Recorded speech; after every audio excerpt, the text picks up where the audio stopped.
दोस्तों नमस्कार। After all, स्वार्थी अमेरिका को भारत की याद आ ही गई। पूरी दुनिया घूमने के बाद जब कुछ नहीं मिला, तो अब अपने विदेश मंत्री को भारत की यात्रा पे भेजा है। भारत को क्या क्या नहीं कहा, और ट्रंप ने यहां तक बोल दिया था कि भारत को मुझे खुश करना है। जैसे कि यहां कोई मुजरा हो रहा है और ट्रंप साहब कोई शहंशाह की तरह बैठे हैं और उनको खुश करने की बात हो रही। डिप्लोमेसी का इतना गिरा हुआ स्तर शायद आपने कभी नहीं देखा होगा। लेकिन देर आए दुरुस्त आए, अब शायद ट्रंप साहब को एक बात समझ में आ गई कि उनकी जो दाल है वो सिर्फ भारत में ही शायद गल सकती है, बाकी जगह तो उनको खाली हाथ भेज दिया गया है। चाइना ने खाली हाथ भेजा, रशिया ने भेजा, यूरोप उनकी सुन नहीं रहा, अमेरिका उनके साथ जो कनाडा के संबंध थे वो बिगड़ चुके हैं, लैटिन अमेरिका में वेनेजुएला के अलावा कोई इनकी बात सुन नहीं रहा। एक घूम फिर के मिडल ईस्ट था, वो गेम भी ईरान ने बिगाड़ दिया। तो अब जाएं तो जाएं कहां? घूम फिर के उनको याद आई कि शायद भारत ही कोई उद्धार कर दे। इसीलिए भारत में उनके विदेश मंत्री साहब लैंड कर गए हैं और अगले 4 दिन यहां रहेंगे। इस बात को आप समझिए। तो आज जो हम दोस्तों चर्चा करने वाले हैं वो यही कि ऐसे क्या मुद्दे हैं जिन पे चर्चा होगी और भारत को किन बातों के लिए सावधान होना चाहिए, क्योंकि 75 साल का अनुभव यही कहता है कि आप अमेरिका को फेस वैल्यू पे नहीं ले सकते। मुंह में राम बगल में छुरी अमेरिका की पुरानी नीति रही है। इसलिए हमें सजग रहना ही होगा, और यही बात आज हम चर्चा करेंगे कि किन मुद्दों को लेकर हम यहाँ पे आज इंपॉर्टेंट बातों को देख सकते हैं। सबसे इंपॉर्टेंट बात क्या है? पहले लेक्चर दिया, भाषण दिया, सब कुछ किया, आज भारत में हाई लेवल विजिट। अब प्रेसिडेंट साहब के जो खास हैं वो भारत में है, स्ट्रेटेजिक टॉक के नाम से आए हैं, टेक्नोलॉजी डील हम करना चाहते हैं, डिफेंस पार्टनरशिप करना चाहते हैं, क्वाड मीटिंग करना चाहते हैं, और चाइना +1 सप्लाई चेन एजेंडा हम आपसे बात करना चाहते हैं। दोस्तों अगर आप ध्यान से देखोगे, इन सब चीजों में एक चीज कॉमन है, इन सब में अमेरिका का स्वार्थ है। भारत का तो है, क्योंकि हमारे अगर अमेरिका इन्वेस्ट करेगा, टेक्नोलॉजी देगा तो हमारा भला होगा। लेकिन क्या अमेरिका भारत के हिसाब से देगा, या वही करेगा जो अमेरिका चाहेगा और उम्मीद करेगा कि भारत सिर्फ साथ दे? इस बात को लेकर आज हम चर्चा करने वाले हैं। तो सबसे इंपॉर्टेंट बात क्या है दोस्तों? सबसे इंपॉर्टेंट बात यह है कि आज की दुनिया में फ्रेंडशिप नाम की कोई चीज बची नहीं है जब से प्रेसिडेंट ट्रंप जो है वो अमेरिका के राष्ट्रपति बने। उन्होंने हर देश को ट्रेडर के रूप में देखा है। किससे फायदा है उससे बात करो, जिससे फायदा नहीं है उसको दुत्कार दो। एक ट्रंप की नीति सिर्फ एक शॉर्ट टर्म ट्रेडर की होती है, जो वो इस समय पूरी दुनिया में करना चाह रहे हैं। दुख की बात यह है कि ऐसा हो नहीं रहा, जैसा वो चाह रहे थे वैसा गेम बन नहीं रहा। अब क्या हो रहा है? काफी मशक्कत करने के बाद अब उनको समझ में आ रहा है कि मिलिट्री अलायंस, डॉलर डोमिनेंस और प्रेशर टेक्निक्स जो है, अब ये सब चीजें काम नहीं कर रही हैं, क्योंकि अब चाइना भी एक पावरफुल अल्टरनेट दुनिया के लिए बनता जा रहा है। अब चाइना उनके लिए एक सिरदर्दी है। और आपको याद होगा थोड़े दिन पहले अमेरिका के एक डिप्टी विदेश मंत्री जब भारत आए थे तो उन्होंने एक बात कही थी कि हम नहीं चाहेंगे भारत को मजबूत करना, नहीं तो वो चाइना की तरह हमको आंखें दिखाएगा। ये बात उन्होंने साफ साफ कही थी। तो ये अंदर की नीयत है अमेरिका की। वो भारत को मजबूत नहीं करना चाहता, वो भारत के बाजार का दोहन करना चाहता है। इस बात को आपको ध्यान रखना होगा। कैसे होगा उसकी चर्चा हम आगे से करने वाले हैं। सबसे इंपॉर्टेंट बात क्या है? China changed America's calculation. America बहुत बड़ी बात कर रहा था, हम दुनिया की पावर हैं, हम डिसाइड करेंगे, सैंक्शंस लगाएंगे। अब बदले में जब चाइना ने सैंक्शन लगाने शुरू किए तो स्थिति क्या हुई? अमेरिका की हालत खराब हो गई, क्योंकि इस समय अमेरिका को भी पता है कि जो चाइना है वो मैन्युफैक्चरिंग हब बन गया है, टेक्नोलॉजी जायंट है, मिलिट्री पावर है और स्ट्रेटेजिक राइवल भी है। क्योंकि इसको हम आगे चर्चा करेंगे कि किस तरह से अमेरिका का भरोसा पाकिस्तान से भी धीरे धीरे उठ रहा है, और उसका कारण चाइना है। दूसरी तरफ जो दुनिया की क्रिटिकल टेक्नोलॉजीज हैं, अब उसमें सब में चाइना का दखल बहुत बड़ा है। चाहे वो रेयर अर्थ हो, बैटरीज हो, सोलर हो, इलेक्ट्रॉनिक सप्लाई चेन हो, इंडस्ट्रियल कैपेसिटी हो, कुल मिला के अमेरिकन इकोनॉमी चाइना के बगैर नहीं चल सकती और चाइना को ये पता है। अब सवाल इस बात का है कि भारत के पास क्या लिवरेज है। अगर लिवरेज नहीं है तो हमारे लिए यह सुखद समाचार भी नहीं है। दूसरी तरफ भारत क्यों चाहिए चाइना अमेरिका को? हमारे पास स्केल है, पॉपुलेशन है, मार्केट है, बाइंग मिलिट्री पोटेंशियल है और ज्योग्राफी है। अब अमेरिका को अगर ईरान से लड़ना है और नेवी के लिए बेस चाहिए, या तो उनको जाना पड़ेगा मॉरिशस के पास दियोगार से। बाकी और कोई राष्ट्र उनके आसपास टिक नहीं रहा, कोई उनको बेस देने को तैयार नहीं है, नहीं तो ईरान के मिसाइल वहां गिरेंगे। तो अब उनकी नजर है कि कहीं भारत कोई सपोर्ट कर दे, नेवल बेस रिफ्यूलिंग की और रिप्लेनिश की, सप्लाई की जगह दे दे। ये भारत को सोचना होगा कि आप किसके खिलाफ दे रहे हैं, क्योंकि आपका पूरा तेल तो मिडल ईस्ट से आता है। यहाँ तो क्लैशेस ऑफ सिविलाइजेशन है, तो भारत किसका साथ देगा? भारत के लिए चुनौती है। दूसरी तरफ अमेरिका की नीयत है भारत के बाजार को कैप्चर करने की। वो आपको डिफेंस की सप्लाई देगा और बदले में खेती का बाजार मांगेगा। हमारा सोयाबीन, हमारा मक्का, ये सब डंप करने दो, क्योंकि चाइना ने उनको रुला दिया। अब कहीं तो उनको चाहिए। अपने किसानों को क्या मुंह दिखाएंगे? बड़ी बड़ी बातें चुनाव में की थी, कुछ हो नहीं रहा। तो ये स्थिति इस समय प्रेसिडेंट ट्रंप की हो गई है। बाकी जो उनके देश थे, अगर हम देखें जापान, यूरोप, रशिया और छोटे कंट्रीज, अब इनको सडनली लग रहा है कि यार इनसे तो बात बनने वाली नहीं, क्योंकि वहां से कोई स्वास्थ्य तो सिद्ध हो नहीं रहा। तो कुल मिला के इनका गेम है कि इंडो पैसिफिक स्ट्रेटेजी, अगर भारत जुड़ेगा नहीं तो फिर तो पूरे पैसिफिक में और इंडियन ओशन में चीन का दबदबा बढ़ जाएगा। हम तो श्रिंक करके रह जाएंगे सिर्फ अमेरिकन कॉन्टिनेंट में। तो ये बात भी ट्रंप साहब को खाई जा रही है, क्योंकि अगर उनका दबदबा कम होता है तो हथियारों की बिक्री भी कम होती है। तो मैंने आपको जैसे शुरू में कहा कि अमेरिका बगैर स्वार्थ के कोई काम नहीं करता, और ये बात हमें समझनी पड़ेगी। इसी तरह से दूसरा मुद्दा जो इस समय इंपॉर्टेंट है वो है ईरान वॉर को लेकर। और ये बात भी सामने आ रही है कि जिस तरह से ईरान ने oil route, shipping insurance, supply chain सब कुछ डिसरप्ट कर दिया है।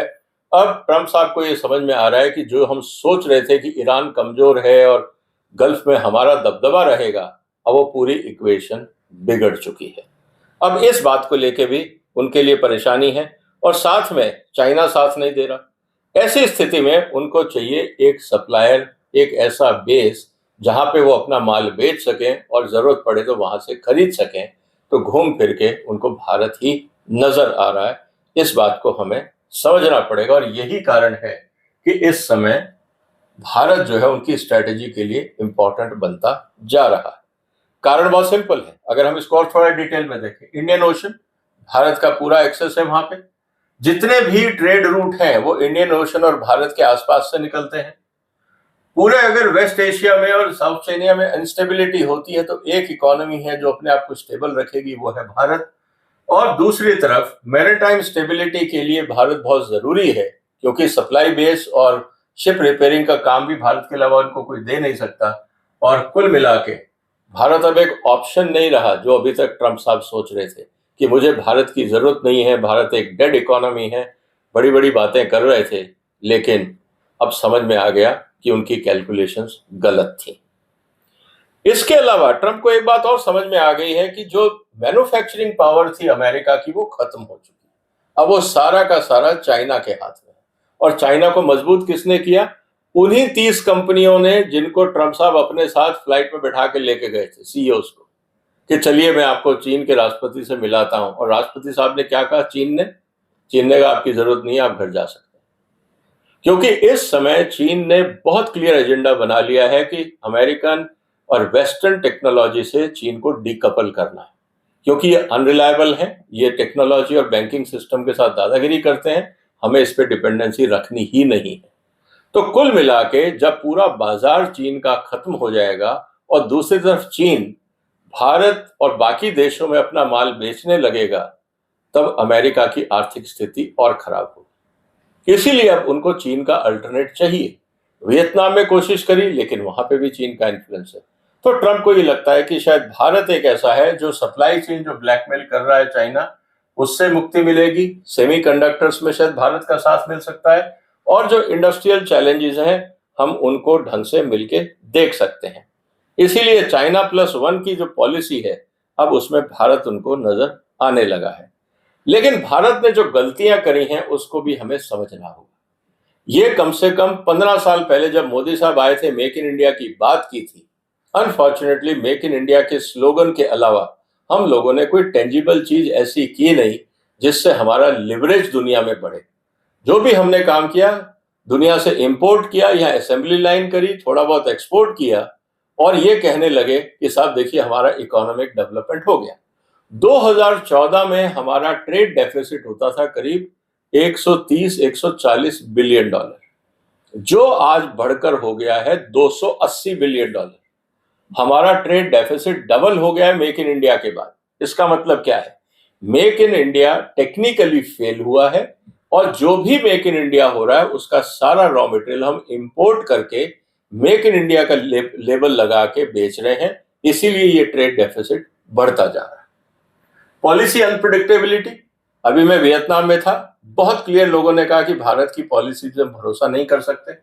कंप्लायंस बर्डन जरूरत से ज्यादा है, हर चीज में ब्यूरोक्रेसी है, पूरी दुनिया में ऐसा कहीं नहीं है। लॉजिस्टिक्स कॉस्ट, एक तो इंफ्रास्ट्रक्चर कम है और रास्ते में जिस तरह से पुलिस और आरटीओ करप्शन करती है वो भी कॉस्ट में जुड़ता है। इस बात को भी हमें समझना होगा। एग्जीक्यूशन के नाम पे भगवान भरोसे है, ठेकेदार काम नहीं करते, लीगल सिस्टम स्लो है, ये भी एक समस्या है। करप्शन स्टोरीज पूरी दुनिया में फैल रही हैं, तो हम कितना भी बोल लें कि करप्शन फ्री है, पूरी दुनिया को दिख रहा है। अडानी साहब पे जो केस चल रहा है अमेरिका में, वो भी एक करप्शन स्टोरी है अपने आप में।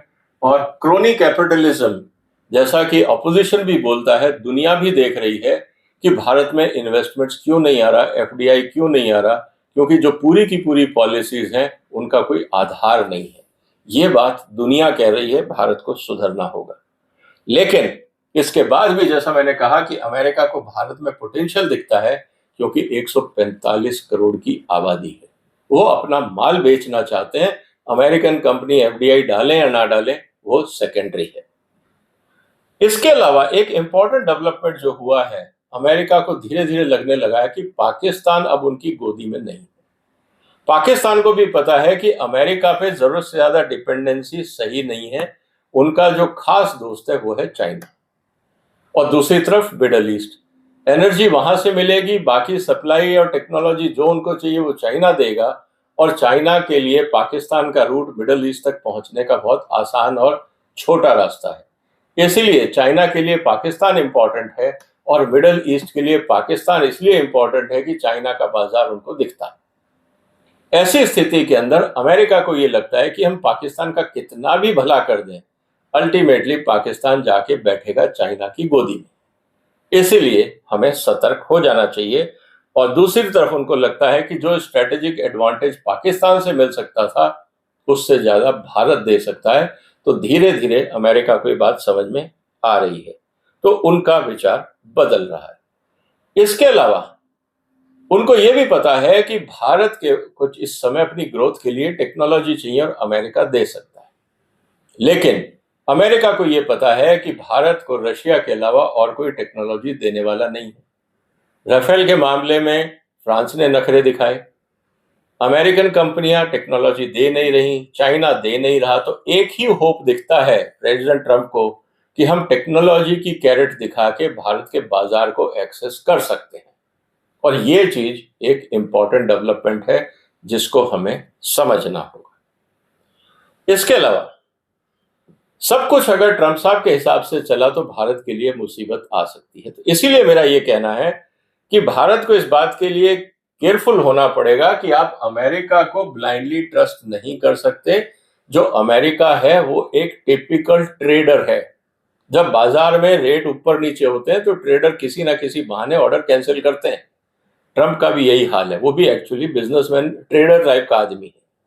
उनको भी ये पता है कि भारत से जब फायदा होगा तो सब ठीक है, जब भारत को कुछ देना होगा तब नखरे, कोई टेक्नोलॉजी का बहाना, कभी आईपीआर का बहाना, कभी पॉलिटिक्स का बहाना, कभी कांग्रेस का बहाना, कुछ ना कुछ बहाना करके वो टाल देंगे, कुछ और जस्टिफिकेशन दे देंगे। तो भारत को सतर्क रहना चाहिए, क्योंकि इस समय पूरी दुनिया में इमोशंस और फ्रेंडशिप नाम की कोई चीज नहीं है, मतलब की दुनिया है। और ट्रंप साहब ने बता दिया मतलब कैसे दिखाए जाते हैं। अमेरिका की पॉलिसी एडमिनिस्ट्रेशन के हिसाब से बदलती है, हमें सचेत रहना होगा। ट्रेड रूल वो अपनी मर्जी से बदलते हैं, टैरिफ का खेल हमने देखा, सैंक्शंस के खेल हमने देखे, और अलायंस और बाकी जो चीजें हैं कि आप अगर यूएस के साथ अलायंस कर रहे हो, ब्रिक्स के साथ कर रहे हो, तो हम आपके साथ नहीं है। इस तरह की अजीब हरकतें ट्रंप साहब ने करी हैं भारत को दबाने के लिए। लेकिन सबसे इंपॉर्टेंट बात क्या है, भारत को यह देखना होगा कि अमेरिका के साथ कहां पे लिवरेज है और वहां पे बार्गेन की जाए, क्योंकि हमें टेक्नोलॉजी भी चाहिए, इन्वेस्टमेंट्स भी चाहिए, डिफेंस इंडस्ट्री में भी हमें सपोर्ट चाहिए, इंफ्रास्ट्रक्चर और एक्सपोर्ट बाजार भी हमको चाहिए। तो अमेरिका एक हिसाब से हमारी भी जरूरत है, लेकिन म्यूचुअली रेस्पेक्टेबल टर्म्स पे हो तो ये बात अच्छी है। लेकिन हमें अमेरिका पे डिपेंडेंट नहीं होना है, चाहे वो मिलिट्री हो, चाहे डिप्लोमेटिक हो, चाहे इकोनॉमिक हो। अमेरिका पे डिपेंडेंसी भारत के लिए घातक हो। व्यापारिक रिश्ते रखो, सामरिक रिश्ते रखो, वहां तक ठीक है, लेकिन जिस दिन अमेरिका को यह लगा कि भारत मजबूर है, वो आपके साथ बेइंसाफी करेगा और आपका कोई काम ढंग से नहीं होगा। तो कुल मिला के स्थिति क्या है, अमेरिका को इस बात की समझ में आ गई है दोस्तों कि दुनिया बदल गई है। चाहे हम देखें वर्ल्ड ऑर्डर, चाइना मजबूत हो गया है, सप्लाई चेन उनको मिल नहीं रही, ईरान ने उनकी हालत खराब कर दी, और एशिया में भारत के अलावा कोई ऐसा देश नहीं है जो अमेरिका को जगह दे सके। जो भी है छोटे छोटे हैं, अमेरिका को पता है वहां की लिमिटेशंस क्या है, इसीलिए यहाँ पे कोई चैरिटी नहीं है, यहाँ प्योरली जियोपॉलिटिक्स है जिसको हमें समझना होगा। इसीलिए अमेरिका जो चल के भारत आया ना दोस्तों, उसको एक स्ट्रेटेजिक काउंटरवेट चाहिए।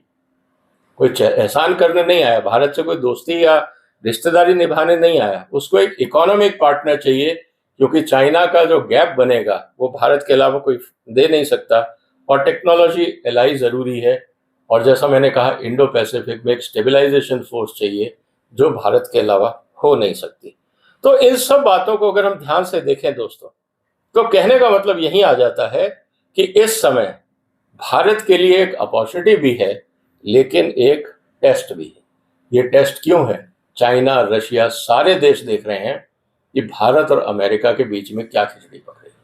भारत ब्रिक्स की बात तो करता है, लेकिन सख्त जब डिसीजन लेने होते हैं गायब हो जाता है। ईरान से दोस्ती की तो बात करता है, लेकिन जब बात आती है क्रिटिसाइज करने की, अटैक की, तो भारत साइलेंट हो जाता है। जब बात आती है दोस्ती की रशिया से, तो जब पेट्रोल लेना होता है तो हम पहुंच जाते हैं, लेकिन जब अमेरिका धमकाता है तो भारत पीछे हट जाता है।